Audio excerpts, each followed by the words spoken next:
Untuk memutuskan membeli saham suatu perusahaan, tentu kamu nggak mau salah pilih kan? Lalu bagaimana sih caranya kita menilai saham? Jumpa lagi bersama aku Syasha di Overheard Stock Nanovest. Di episode kali ini kita akan kupas tuntas mengenai apa aja sih pendekatan yang harus kita lakukan dalam menilai saham.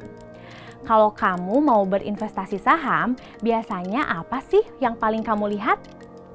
Satu indikator yang sering menjadi fokus para investor dalam berinvestasi saham adalah melihat pergerakan harga atau nilai saham di pasar.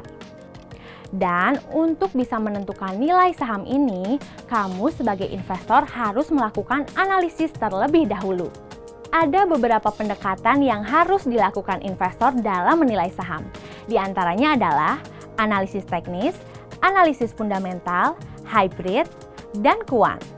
Pendekatan yang pertama ada analisis teknis. Analisis teknis menilai pergerakan harga dan volume saham dari waktu ke waktu dengan penerapan pengenalan pola, momentum, tren, dan osilator. Osilator sendiri adalah perkiraan harga saat ini terhadap kisaran harga dalam periode tertentu. Jadi, analisis teknis ini memprediksi arah pergerakan harga saham berdasarkan data pasar secara historis untuk membeli dan menjual saham. Berikutnya ada analisis fundamental. Analisis fundamental yakni mencoba memperkirakan harga saham di masa yang akan datang dengan mengestimasi nilai faktor-faktor fundamental seperti neraca, laporan arus kas, dan laporan laba rugi suatu perusahaan. Dari sinilah kita bisa tahu apakah perusahaan memenuhi kriteria untuk kita melakukan aksi jual beli saham. Investor dengan pendekatan ini umumnya memilih periode investasi yang lebih panjang dibandingkan investor teknis. Karena informasi perusahaan ini hanya dikeluarkan setiap 3 bulan sekali.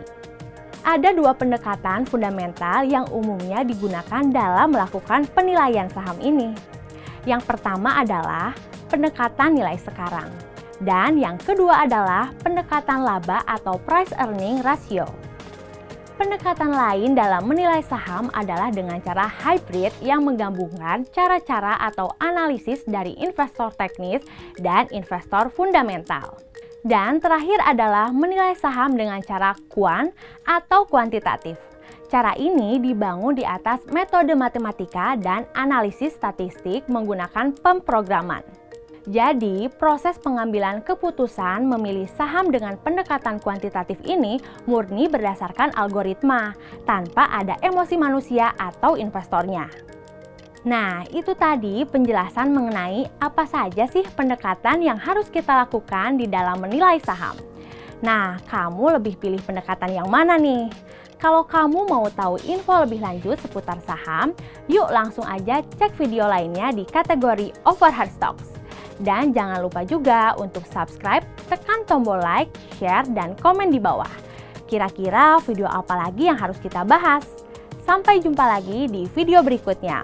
Nanovest, grow your wealth your own way.